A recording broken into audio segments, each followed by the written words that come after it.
Hello. पावसाळा आला की भजी खायला कुणाला आवडत नाही. झणझणीत कुरकुरीत भजी पावसाळ्यामध्ये सर्वजण एन्जॉय करतात.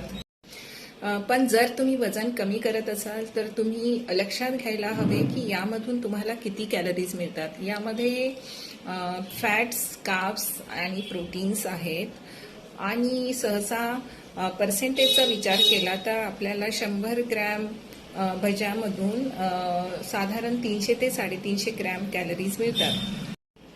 कॅलरीज आपल्याला फॅट्समधनं मिळतात, त्यामुळे 1 ग्रॅम फॅट्समधनं साधारण 9 कॅलरीज आपल्याला मिळतात.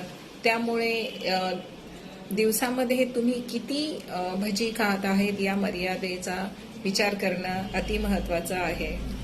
फॉलो करा. भजी खाताना बेक केलेली भजी घ्या. एअर फ्रायचा वापर करा. थोड्या प्रमाणात भजी खा आणि भजी खाल्ल्यानंतर व्यायाम करा आणि चालायला नक्की जा. थँक्यू.